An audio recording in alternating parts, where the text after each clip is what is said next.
Aujourd'hui, je vous apprends des nouvelles expressions qui, comme d'habitude, vont vous permettre d'améliorer votre chinois, d'apprendre un peu plus sur la langue chinoise. Les expressions que je vais vous partager aujourd'hui, comme d'habitude, ce sont des expressions qui sont utilisées par les natifs. Des expressions que vous pouvez directement appliquer dès que l'occasion va se présenter à vous. Et donc, prenez votre place, prenez votre bloc-notes, écoutez minutieusement, imitez ma prononciation et pratiquez. Parce que comme je vous dis souvent, la langue ou les langues étrangères, c'est la pratique. Plus vous pratiquez, mieux vous assimilez ce que vous apprenez. Et je vous rappelle encore une fois qu'il faut toujours avoir un objectif sur le long terme. Ne voyez pas aujourd'hui, vous voyez demain, après-demain. Est-ce que cette langue-là pourra vous apporter dans tous les paramètres de votre vie? Si vous voulez venir en Chine pour les études, pour les business, par exemple, pour les voyages personnels, et que vous parlez un peu chinois, vous voyez, ça peut vous aider dans la communication. Et donc, c'est très important, très important. À côté de ça, je vous rappelle aussi que la langue chinoise, c'est la langue de l'avenir. La Chine, ce n'est plus un secret pour personne. C'est l'industrie du monde, c'est le pays du business, de l'économie, de la technologie, de tout ce qui est lié à l'évolution ou au développement d'un peuple, d'un pays ou d'un continent. Donc je ne souhaiterais pas que vous soyez mis à l'écart. Aujourd'hui, je vous apprends le mot mei,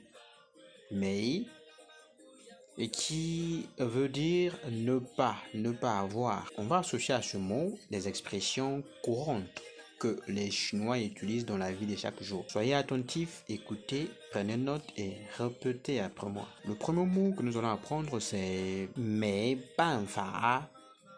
Mei ban fa.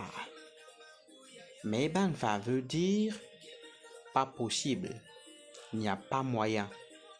Quand un Chinois te dit mei ban fa, ça veut dire que c'est impossible, il n'y a aucune possibilité. Le mot suivant c'est mei yi si. Mei yi si, qui veut dire ennuyeux, sans intérêt, donc il ne sert à rien. Ça n'a pas de sens, quoi. C'est ce que ça veut dire en chinois. Le mot suivant c'est mei xian tu.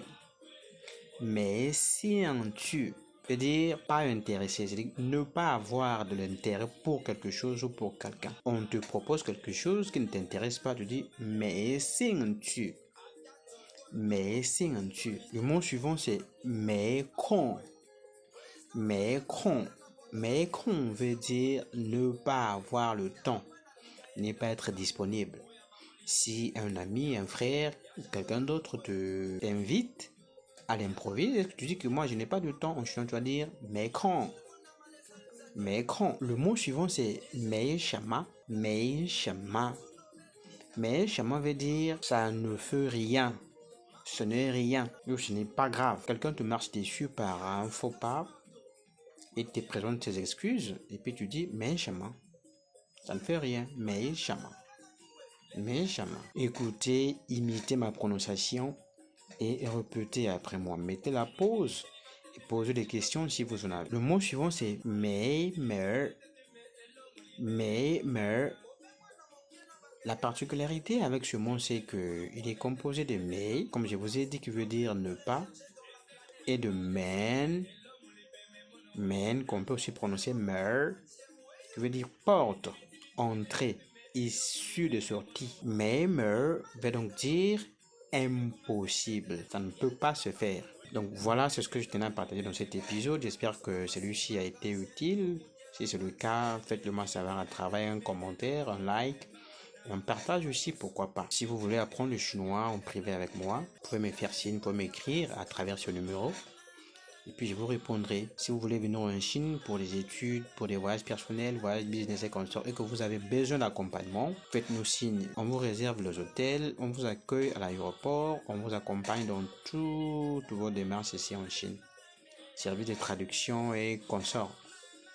Donc si vous avez un besoin dans ce sens, ou si vous connaissez quelqu'un qui viendra en Chine et qu'il a besoin de nos services, vous pouvez lui recommander nos services. Ici, on se dit à très bientôt dans une nouvelle vidéo. 再见，再见，再见。